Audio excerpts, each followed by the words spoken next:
Le cheval plaît beaucoup, hein. C'est un vecteur de communication extraordinaire. Avant d'être un cavalier, c'était important d'être un horseman. Always put the horse before the personal ambitions. Vraiment un cheval incroyable. Voilà quelqu'un qui est champion olympique et qui n'est pas ordinaire. Se remettre en question et peut se servir des défaites pour être meilleur après. Ce feeling, je l'ai eu directement avec Caleb. On fait du haut niveau, il y a le côté financier, c'est comme ça. Aller en compétition parce qu'il est bon, pas parce qu'il paye une table. Moi, je veux pas courir mes chevaux pour l'argent. If you can do it in a way that doesn't take too much out of your horses. Quand on voit l'évolution en 10 ans de temps, qu'est-ce que ça va être dans 10 ans ? Pouvoir motiver les jeunes à aller au bout de leurs rêves. Forme de très très bons compétiteurs. Je ne vais pas dire que ça forme des hommes de chevaux. Pour moi, les bons moments, ils sont à venir. Aujourd'hui, réussir sa vie, c'est avoir la vie que l'on souhaite. Après plus de 6 années à faire vivre ce podcast, nous avons enfin pris le temps de nous asseoir avec Abdelkébir Ouaddar. Et croyez-nous, ce n'est pourtant pas par manque d'envie, d'intérêt ou d'idées que nous avions laissé passer autant de temps avant de solliciter Kébir pour enregistrer un épisode avec nous. Mais comme souvent dans la vie, l'opportunité se présente lorsqu'il le faut, lorsque cela fait sens, lorsque c'est le bon moment. Au début du mois d'octobre et pour la première fois, nous étions invités à nous rendre au Maroc. Nous avions choisi l'étape d'El Jadida parce qu'elle accueille en marge de la compétition le Salon du Cheval et que cela nous offrait une immersion complète dans le monde des sports équestres marocains. Alors, comme une évidence, nous avons envoyé un message à Kébir pour lui demander s'il aurait le temps de s'asseoir un moment avec nous et de nous raconter son histoire. Kébir nous a rejointes juste après sa sortie de piste, un peu déçu de son parcours et pourtant, c'est avec le sourire et une infinie bienveillance qu'il a abordé notre échange. Avec lui, nous avons parlé de son enfance, de l'opportunité que Sa Majesté le Roi du Maroc lui a offert pour construire sa carrière de cavalier et devenir le premier cavalier à représenter les couleurs du Maroc lors d'un grand championnat. Nous l'avons interrogé sur sa velléité de voir ce sport prendre racine là-bas aussi, et bien sûr nous avons parlé de celui qui aura changé sa vie, qui lui aura tout offert, qui aura ouvert grand devant lui le champ des possibles, le sensationnel, l'unique Quickly de Kresker. En vous lisant cette introduction, je revois encore l'émotion de Kébir lorsqu'à la fin de cet enregistrement, il lui adressait un message et j'en ai une fois encore, moi aussi, les larmes aux yeux. Alors installez-vous bien confortablement, vous allez écouter une histoire pas comme les autres. Bonjour Kébir. Bonjour. On peut t'appeler comme ça ? Bon, sûrement. Kébir, je vais situer un peu pour les personnes qui vont écouter, puisque comme tu le vois, c'est principalement de l'audio, donc la vidéo ce sera un peu sur les réseaux sociaux, mais la plupart des gens, la majorité des gens vont nous écouter qu'en audio. Je vais contextualiser, on est à El Jadida, c'est la première fois pour nous ici sur le Morocco Royal Tour, première fois au Maroc, même pour moi d'ailleurs. On est venu découvrir le Morocco Royal Tour et puis on a été invité par l'organisation et puis on en a profité pour te tendre le micro. Ça fait des années, et je vais dire des années, qu'on essaye de faire cet épisode avec toi et puis on se rate à chaque fois et puis finalement d'être venu chez toi pour enregistrer l'épisode, ça fait sens. Peut-être que c'était tout simplement normal que ça se passe comme ça, que c'était l'ordre des choses. On va parler de toi dans cet épisode, on est là pour une petite heure ensemble. Tu viens de descendre de cheval. Merci beaucoup déjà de prendre le temps de faire l'épisode avec nous. C'était avec plaisir. On va vraiment parler de ta vie. On va remonter loin dans tes souvenirs.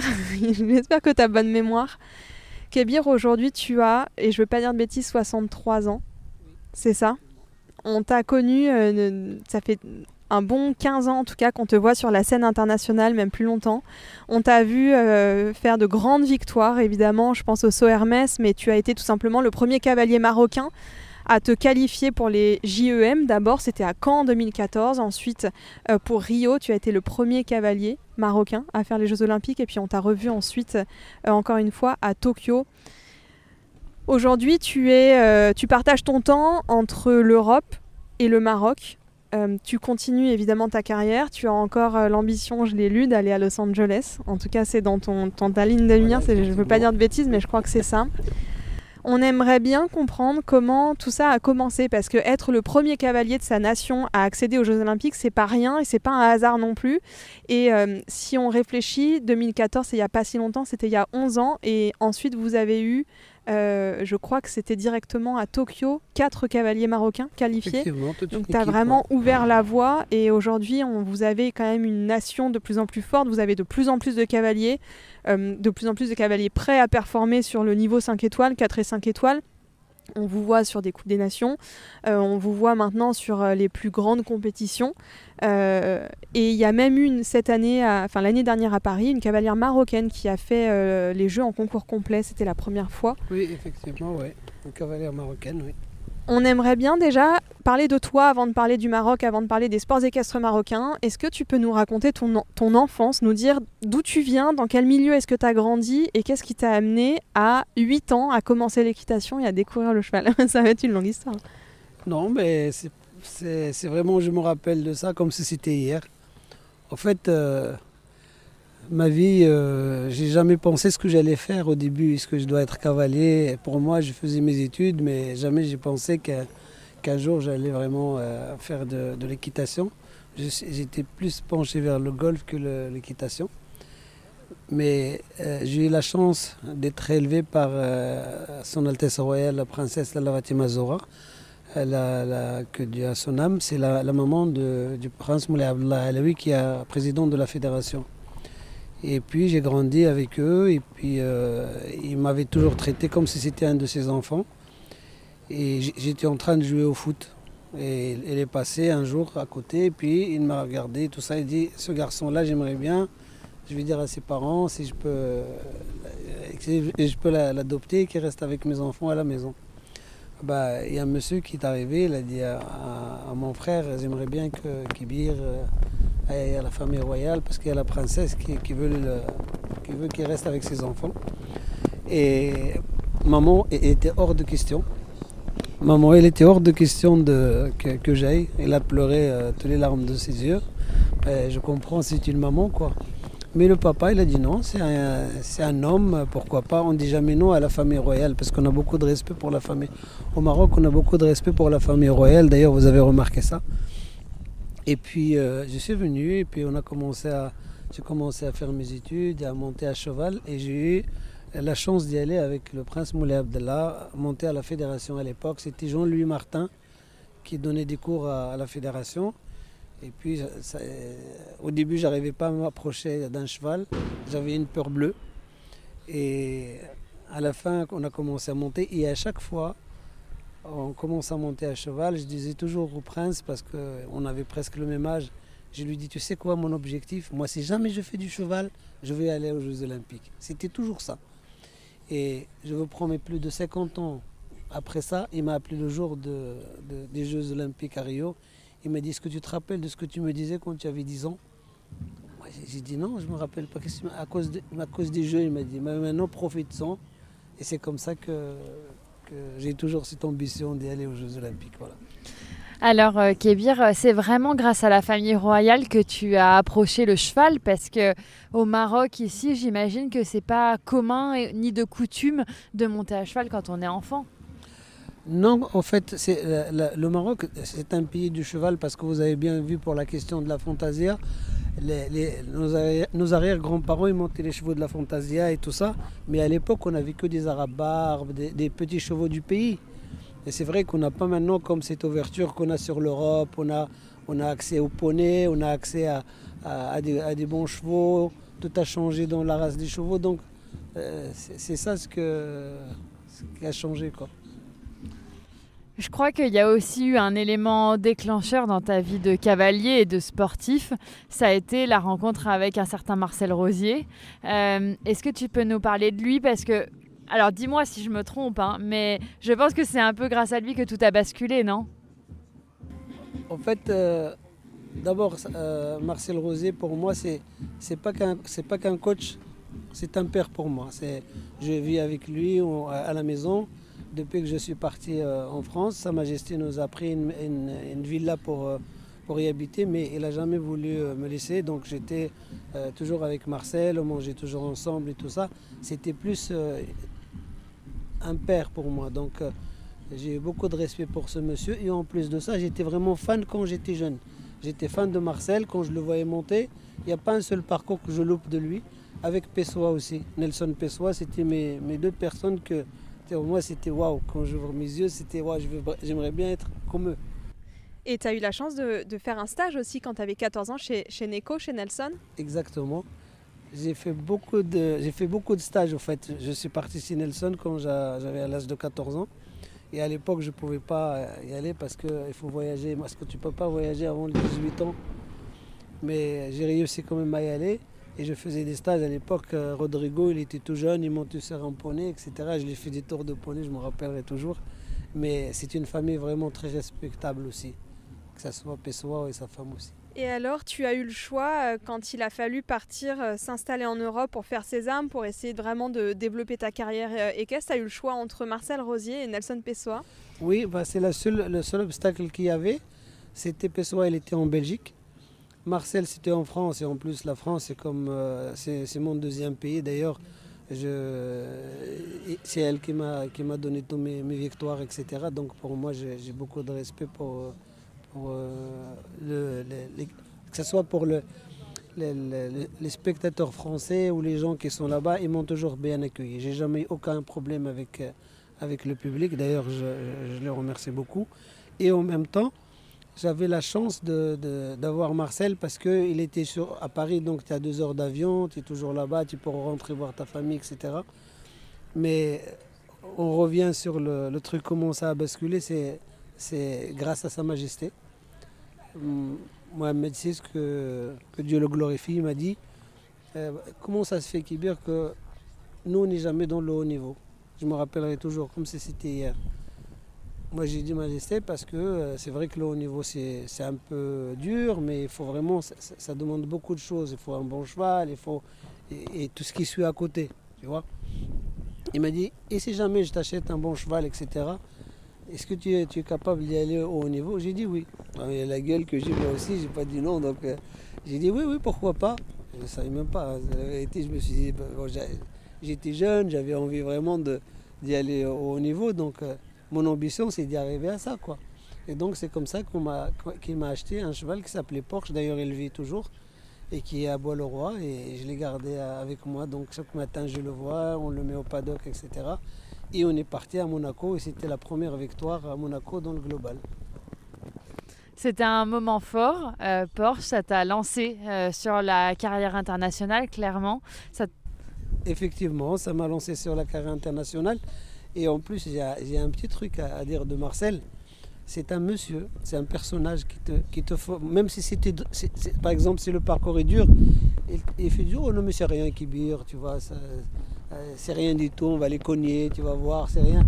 Mais à la fin, c'est quand même trop gros, tu vois. Il banalise la chose. Enfin, il te fait pas peur. Tu dis non, il faut faire ci, tout ça. Il n'en rajoute pas. C'est vraiment un proviseur incroyable. Voilà. Bon, et après Porsche, il y a eu un autre cheval qui a été évidemment un tournant dans ta carrière sportive. Ça a été Quickly de Kreschker. Est-ce que tu pourrais nous parler un peu de Quickly qui était absolument unique et singulier?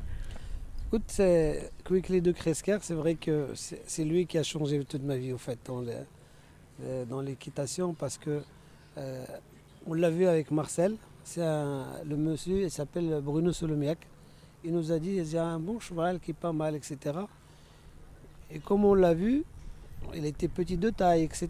Mais c'était pas un grand cheval qui va faire des Jeux Olympiques. Enfin, il a été essayé par plusieurs cavaliers français qui ont dit qu'il va rien faire. Je ne vais pas citer leur nom. J'ai beaucoup de respect pour les gens. Donc on peut se tromper dans la vie de toute façon. Parce que les chevaux, ils nous font mentir. Hein. Il n'y a pas mieux que les chevaux pour nous faire mentir. Donc Marcel m'a dit je crois en ce cheval, c'est comme ça qu'on l'a acheté. Et puis pendant... Je crois qu'au début vous avez un peu galéré à l'acheter ce cheval-là. C'est justement ce que j'allais vous dire. C'était un show que j'ai fait à Lyon. J'ai fait un parcours. Jusqu'à maintenant je suis en train de me dire c'est pas vrai, c'est pas moi. Tellement que ça partait de tous les sens, j'ai sauté, la selle est tournée à droite, moi j'ai failli tomber. Et les gens ils me disaient ouais tu as piqué la vedette à Bosti, tu vois. C'est comme ça. Et puis ce cheval-là, pendant les 6 mois premiers, au premier que j'ai jamais fait de résultat avec, où je fais tomber une barre à la fin, où je fais tomber la barre au début, mais je lui faisais toujours confiance jusqu'au jour où il a déclenché son truc de bon cheval, quoi, comme on dit. Et le mariage a été fait, donc et j'ai gagné un 5 étoiles en Espagne, et c'est comme ça qu'on est parti. Mais quand même les années, même après ce début difficile, même quand tu as réussi à trouver le chemin du sans faute, c'était quand même des parcours, c'était toujours spectaculaire. Oui, c'était spectaculaire parce que c'est un cheval qui est très joueur. La plupart des gens, ils le voient donner des coups de cul comme ça derrière. Au fait, c'est par gaieté qu'il fait ça. On a essayé, tout le monde nous dit oui, mais il a mal au dos. Non, on a fait tous les radios, on a fait tous les scanners. Le cheval n'a rien du tout. Et d'ailleurs, le jour où il ne fait pas ça, son show comme ça, il fait toujours 4 points, il ne fait jamais rien. Le jour où il commence à faire ses ruades et tout ça, ça veut dire qu'il est heureux. Et le seul problème que j'avais, c'est que je ne me mets pas contre lui, je le laisse faire. Et puis, il y avait même John Whittaker qui m'avait dit, de toute façon, j'en suis sûr, ce cheval-là, si on a essayé de le bloquer, de le mettre droit, il ne serait pas aussi bon comme ça. Comment ça s'est passé pour toi la période entre les premiers Jeux équestres mondiaux, Caen, et puis la grosse victoire que tu as eue à Paris, ça a été... tu as fait Caen, ensuite tu as fait les Jeux, ensuite tu as fait le Saut Hermès que tu as gagné, et ensuite tu es parti aux Jeux.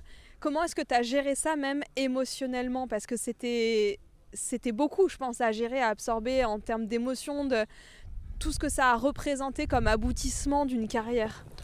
Oui, je pense parce qu'une fois qu'on est lancé et on est dedans, je pense qu'on est comme des acteurs parce que tu regardes pas derrière et dire je dois profiter du moment. Parce que à chaque fois, par exemple, tu gagnes un grand prix, tu te dis bon, celui-là il est gagné, il faut que je travaille pour essayer de gagner un autre. Et du coup, on est tellement on a l'adrénaline d'y aller comme ça devant que ne fait pas très attention. Mais après le recul, c'est vrai que c'est des moments formidables.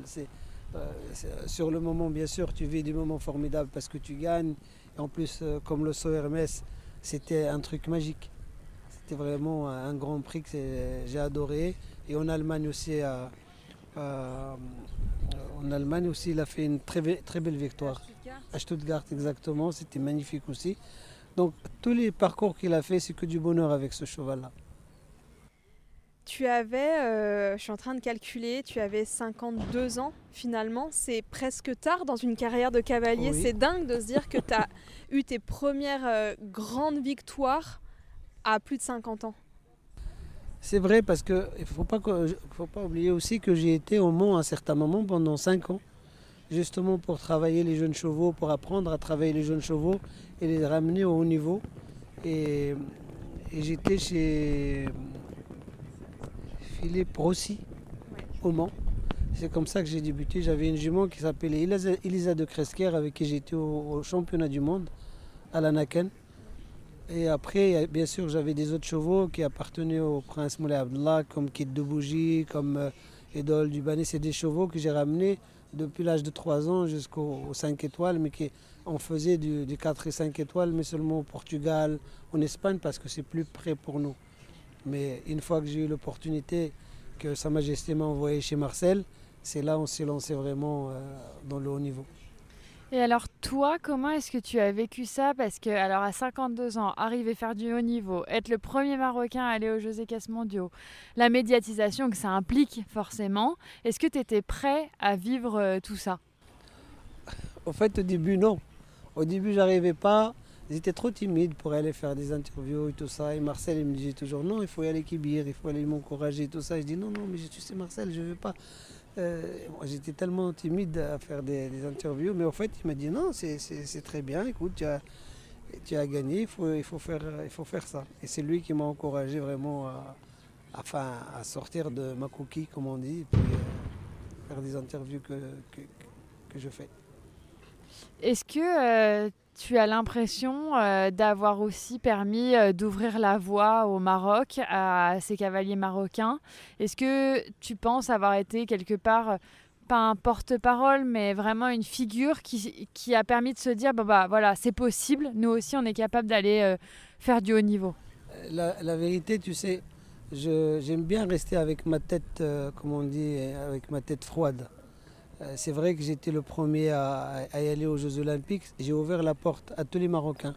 Parce que si aujourd'hui, on est là aujourd'hui à faire le salon du cheval, c'est justement grâce à cette ouverture qu'on a ouverte sur l'Europe. Et puis tout le monde disait pourquoi Kibir est arrivé, pourquoi on ne va pas y arriver nous aussi. Et ça, je trouve ça bien. La concurrence, moi j'aime beaucoup. Donc tous les cavaliers, et il y a des très bons cavaliers qui montent mieux que moi. Peut-être qu'ils n'ont pas eu la chance que moi j'ai eue, mais j'en suis sûr que je ne suis pas le meilleur, comme on dit. Mais maintenant, tu vois des jeunes qui sont là, qui montent à cheval, ça fait plaisir. Et en plus de ça, quand on veut partir aux Jeux Olympiques, la première fois, mon rêve, c'est d'y aller en équipe. Et finalement, on est allé quand même en équipe à Tokyo. Et puis, j'espère qu'on va aller aussi aux Jeux qu'il va y avoir aux États-Unis aussi. Est-ce que tu peux nous parler justement, dans la continuité de ça, de la situation des sports équestres ici au Maroc? Nous, donc, on est au Morocco Royal Tour. Il y a beaucoup de cavaliers marocains qui sont ici. Et pour autant, l'équipe 1 nationale n'est pas encore aussi forte que d'autres grandes nations. Est-ce que tu peux nous parler de ça? À ton avis, qu'est-ce qui manque pour aller rattraper l'Allemagne, le Royaume-Uni, la Belgique, etc. etc. Déjà, je pense qu'il y a une très bonne équipe qu'on a, parce qu'il y a Abdeslam Ben Anis Miras, il y a Ali El-Harash, il y a Ghali Bouqah, qui sont des cavaliers vraiment qui sont super. Ils ont fait des grands prix. Je pense que maintenant qu'on fait ce tournoi de Royal Morocco Tour, je pense avec des bons chevaux, ils sont en train de s'armer pour acheter des très bons chevaux, etc. Je pense qu'ils n'ont rien à envier aux autres. Donc, et après, bien sûr, il y a la jeunesse qui est derrière. C'est un peu long à faire, mais moi j'ai confiance tant qu'il y a Moulay Abdallah qui est derrière tout ça. Parce que comme je t'ai dit, quand il y a la famille royale derrière un sport, ça marche toujours. Donc je pense que ça va aller. Est-ce que tu auras envie, après, a posteriori, alors on n'en est pas là, tu as ta carrière encore bien devant toi avec Los Angeles, mais après, est-ce que tu auras envie de les suivre, ces jeunes, cette jeune génération, de les entraîner, de les aider, de les conseiller? C'est mon rêve. La vérité, c'est mon rêve, c'est de faire ça et de rendre à mon pays ce qu'il m'a donné. Parce que c'est vrai que faut pas que j'oublie ce que le Maroc m'a donné et j'ai eu de la chance d'avoir ça. Mais franchement, il n'y a pas un jour où je me réveille et je ne remercie pas le bon Dieu, parce que c'était vraiment mon histoire, c'était comme un conte de fées, quoi. C'est ce que je voulais faire, c'est magnifique de monter à cheval et de faire ce que tu aimes et d'être toujours à côté de tes chevaux. Et ça, c'est formidable. Et concernant les jeunes, déjà, je leur donne un coup de main quand je suis au Maroc. Je suis avec Thierry Klein et j'aide un petit peu à être là, à les coacher, quoi. Tu prends du plaisir à faire ça? Oui. À avoir un regard pédagogue, à essayer de leur enseigner ton expérience? Oui, je n'hésite pas à le faire, et en plus de ça, eux, ils le prennent très très bien. Ils sont vraiment ravis que je leur donne des conseils. C'est vrai qu'ils n'ont pas la tête, comme on dit, comme ça en l'air. Et quand je leur dis un truc, ils me respectent, et j'aime beaucoup les aider aussi. Je le fais avec plaisir. Est-ce que, tu vois, nous, moi en tout cas, c'est la première fois que je viens au Maroc, et ce matin, je suis allée courir sur la plage et j'ai vu plein de cavaliers qui galopaient, voilà. Donc c'était drôle, et je mets plein de cavaliers, donc c'était des chevaux barbes ou des chevaux de sang, je sais pas, en tout cas pas du tout des chevaux de sport, tu vois, comme on pourrait avoir à Deauville, avec évidemment, enfin, pas de casque, pas de bottes, vraiment. Et je me suis rendu compte, et on s'est rendu compte hier avec Léa en allant voir la Fantasia, à quel point le cheval était extrêmement important dans la culture marocaine.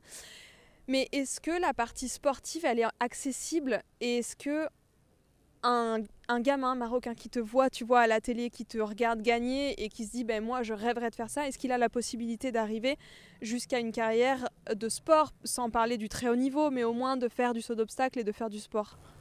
Oui, effectivement, maintenant tu sais, avec la fédération fait beaucoup d'efforts pour les clubs et subventionne les clubs justement pour ce genre de questions que vous m'avez posées, parce qu'il y a beaucoup de gamins. Moi, j'ai par exemple un club à Wadi Kem, j'ai un autre club à Marrakech, et celui de Marrakech, je l'ai ouvert. Il y a plus de 80 gamins qui viennent monter une fois par semaine, justement, pour les gens qui n'ont pas assez d'argent, justement, pour accès à ce genre de sport. Et puis, une fois par semaine, les lundis, c'était pour une école des enfants, comment dirais-je ? En difficulté. voilà, en difficulté. Et ils viennent monter chez moi le matin justement pour partager ce que Quickly m'a donné. Et ça, c'est ma décision. J'aime beaucoup partager ça avec les gens. J'aime beaucoup partager ce que j'ai réussi à faire et faire profiter les autres gens. Et comme il m'a dit, c'est que l'équitation au Maroc, c'est vrai que c'est un sport que tout le monde fait, comme vous avez vu à la Fantasia et puis à la plage aussi. C'est des chevaux de course que les gens ils s'entraînent là-bas parce que la plupart, ils ont tous 2-3 chevaux dans leur maison, mais comme ils n'ont pas un champ de course ni rien du tout, donc des fois ils s'entraînent au bord de la plage. Et puis, c'est comme à Deauville, quoi. Mais Deauville, je sais qu'il y a des champs de course juste à côté, etc. Hier, on a un peu échangé aussi avec Yannick Bichon suite à la Fantasia qui nous disait que le cheval était vraiment un animal sacré au Maroc, en tout cas que ces familles pouvaient se saigner pour essayer de garder ou d'avoir un cheval de Fantasia. Est-ce que tu peux nous parler un peu de la place, du rôle que ça a dans la culture marocaine ? D'abord, le rôle qu'a le cheval arabe ou le barbe, c'est... Chaque maison, il a un cheval. Et j'en suis sûr, même le propriétaire, s'il n'a pas assez d'argent pour se nourrir lui-même, il est capable de partager. C'est la troisième personne qui nous dit ça. Soukaina, ta fille nous l'a dit quand on a visité le lieu. Yannick Bichon nous l'a dit et tu nous le dis encore. Et c'est la vérité, parce que ça, j'ai vu avec mes propres yeux. J'ai eu la chance d'y aller voir un petit peu les barbes à l'extérieur de la ville, à l'extérieur de Rabat. C'était vers Benimla, là où il y a vraiment l'élevage des arabes barbes, etc. Je vous promets, ils ont des chevaux incroyables. J'ai jamais vu ça de ma vie. Des très beaux chevaux. Et quand il te le sort, mais avec une fierté, tu peux même pas t'imaginer, comme s'il sort une Rolls-Royce à la maison chez lui. Et il dit, moi ce cheval-là, je lui donnerai ma bouffe et moi je rien qu'à le regarder comme ça me suffit. Et c'est la vérité. Aujourd'hui, on est ici, c'est la 14e étape. Édition, oui. 14e édition, il y a les Jeux Olympiques de Los Angeles qui arrivent. On sent que le Maroc a vraiment une volonté, et notamment grâce au soutien et à l'appui de Sa Majesté le Roi du Maroc, bien sûr, de se développer. Comment tu vois les choses, toi ? Comment est-ce que tu penses que dans 10 ans, le pays va être en termes de sports équestres ? Est-ce que tu crois que ça va encore se développer ? Est-ce que tu penses qu'il y aura un moment où vous allez atteindre un palier ? Est-ce que tu penses que l'équitation de sport peut rattraper la Fantasia ? Je sais que la Fantasia est hyper populaire. Est-ce qu'un jour le sport sera aussi populaire et médiatique ici au Maroc ? Oui, j'en suis sûr qu'ils vont y arriver parce que la vérité, ils font vraiment beaucoup d'efforts pour y arriver. Et la Fantasia aussi, il y avait un moment où on ne voyait pas trop la Fantasia. Et ça a repris maintenant, vous avez vu comment ils sont habillés, comment les selles, comment ils sont super bien faites, etc. C'est un art, tu vois ce que je veux dire. Et j'en suis sûr que l'équitation aussi, ils vont y arriver à faire ça. Quand tu es installé ici, c'est la question qu'on a posée à Soukaina hier quand on a visité. Finalement, tu as des écuries à El Jadida, mais tu en as aussi à Rabat et à Tétouan. Je crois que tu as 3 sites sur lesquels tu jongles un petit peu. Et on demandait à Soukaina la qualité des infrastructures que tu avais pour faire du sport. Et elle nous disait, en fait, c'est comme en Europe, que vous aviez vraiment réussi à importer ici le savoir-faire, les technologies, tout ce qui en Europe existe. Est-ce que tu peux nous parler un peu justement de tes infrastructures ici, de ce sur quoi tu peux compter toi pour faire du sport ? Enfin, déjà, à Rabat, on a une écurie, fédérale. Il y a vraiment des emplacements incroyables. Ça veut dire qu'ils ont des box, des carrières tout ban Clément. C'est dommage que vous n'avez pas été voir parce que c'est vraiment magnifique et c'est grandiose. Ils ont un manège couvert. Ils ont une salle de sport pour les cavaliers justement à côté des chevaux. Donc ils peuvent faire leur sport avant de monter ou après, ça c'est leur truc. Ils ont des camions que la fédération leur donne normalement. Et c'est la fédération qui prend tout en charge, que ce soit groom, que ce soit gasoil, que ce soit tout ça. Donc les cavaliers, ils doivent juste s'entretenir leur physique, etc. Et puis monter leurs chevaux. Je pense qu'il n'y a pas une fédération qui pourrait faire ça pour les cavaliers. Et en plus de ça, il leur donne des chevaux, il achète des chevaux, il leur confie des chevaux aux cavaliers. Je pense que c'est une opportunité incroyable. Et avec ça, si on n'arrive pas, c'est qu'il y a vraiment un souci quelque part. Est-ce que tu peux nous expliquer comment fonctionne ton système actuellement? Comment est-ce que tu vis entre l'Europe, la France, Bois-le-Roi plus précisément, et le Maroc? Voilà, comment est-ce que tu répartis ton temps? Mon temps, déjà, quand il y a les compétitions, c'est parti pour les compétitions. Ça, ma famille le sait depuis le premier jour. C'était mon choix. Je suis désolé, c'est vraiment un choix qui était très dur. Mais ils peuvent venir me voir et moi je peux revenir quand je veux, même pas une fois par semaine, je peux revenir. Sa Majesté m'a jamais dit non pour la question des billets pour repartir au Maroc. Donc dès que je veux un billet d'avion, je le reprends et puis je rentre par ma famille ou là que ce soit mes parents, etc. Donc je le vis vraiment très très bien et je me sens bien en France parce que j'ai mes écuries, je suis à côté de mes chevaux, donc je suis plus dans le sport qu'autre chose, quoi. Alors justement, tu me tends la perche, tu me dis que dès que tu as commencé le haut niveau, tu as fait le choix de le privilégier. Nous, on a rencontré ta fille, Soukaina, on l'a dit plusieurs fois. Comment est-ce que tu as réussi à trouver cet équilibre-là entre ta vie sportive et puis quand même ta famille, la conserver, éduquer ta fille, être aussi présent en tant que père et que mari? Tout d'abord parce que le jour où j'ai pris ma décision d'y aller, j'ai donné ma parole à Sa Majesté parce que je dois aller en France. Et justement pour qu'on puisse y aller faire les concours en Europe, il faut être installé sur place parce que tu ne peux pas à chaque fois faire la quarantaine et partir et revenir. Donc le but c'était ça. Et j'avais mes écuries au château de Betz, c'est Sa Majesté, dans son château.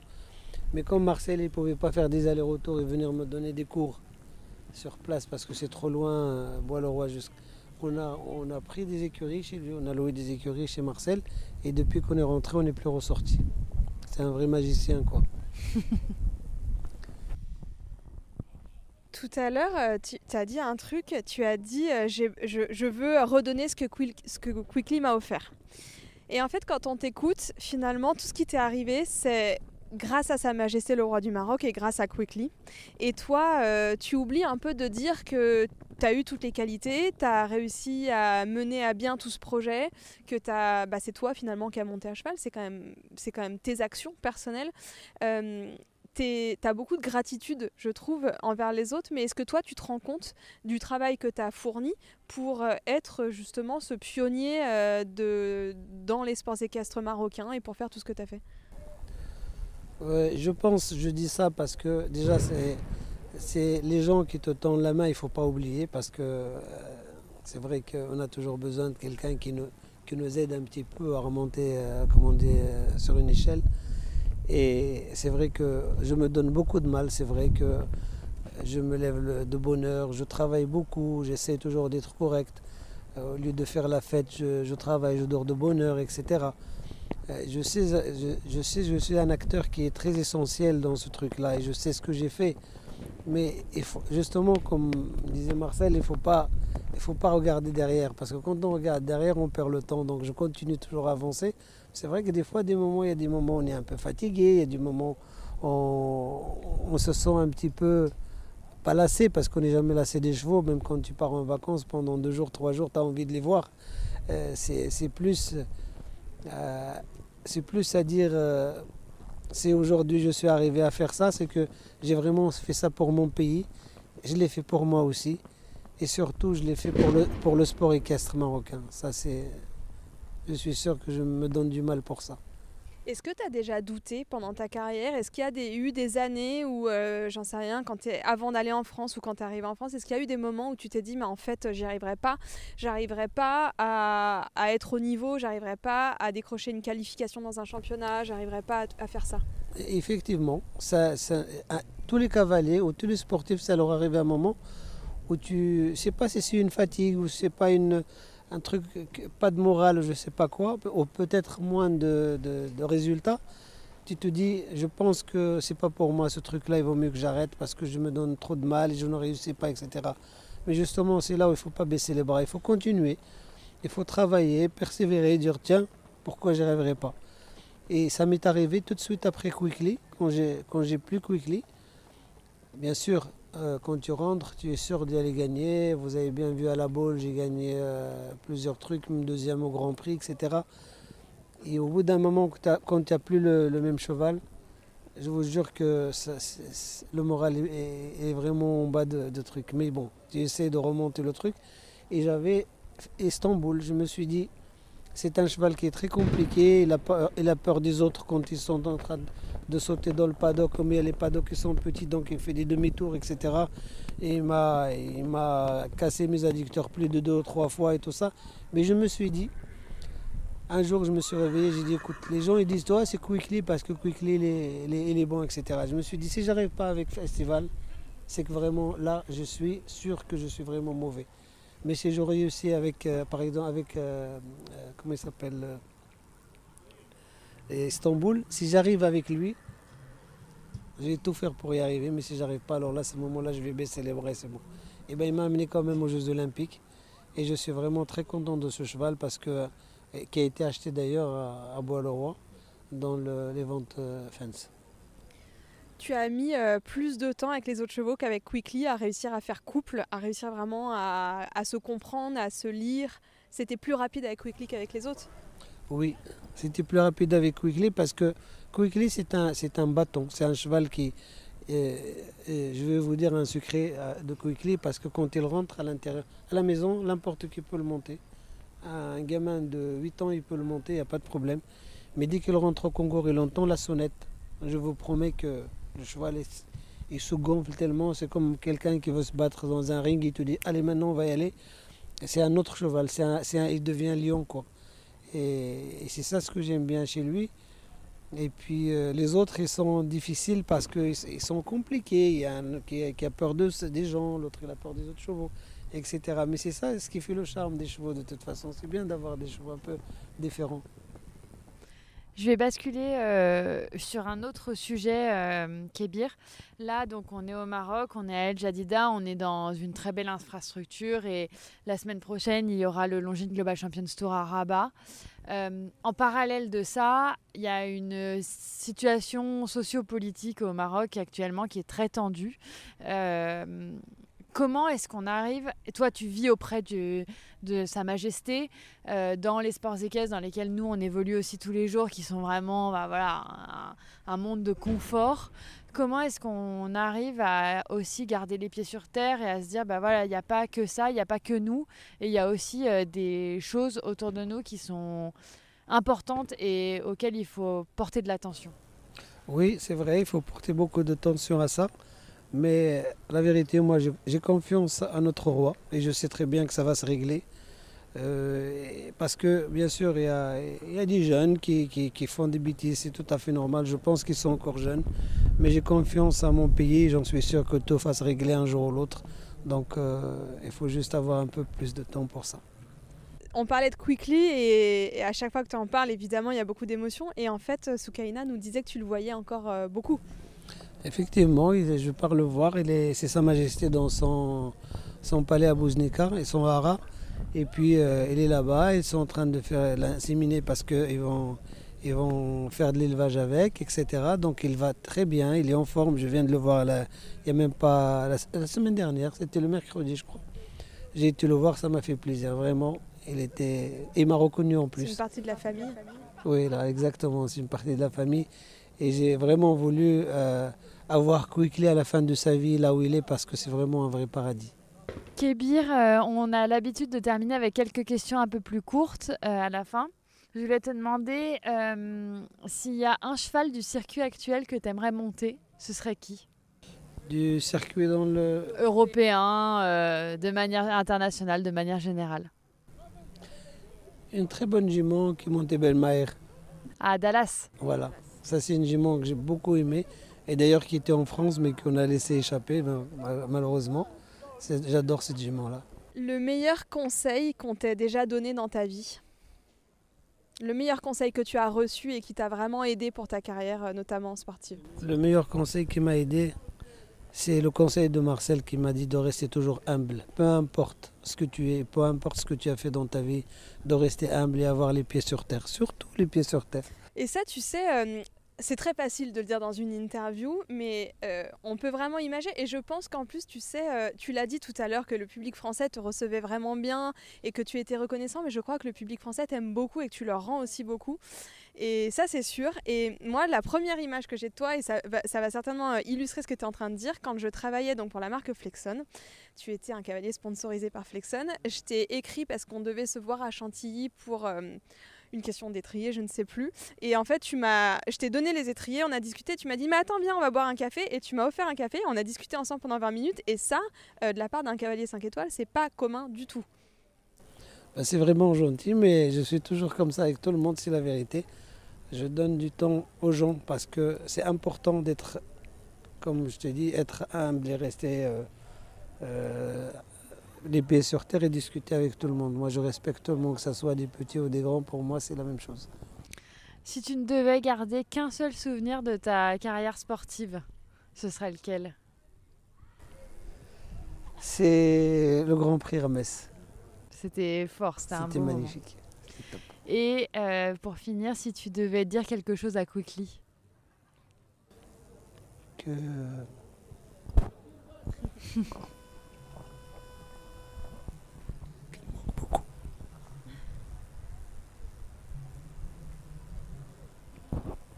qui me manque beaucoup. Merci beaucoup, Kébir. Merci beaucoup. Merci. Tu me fais tous pleurer.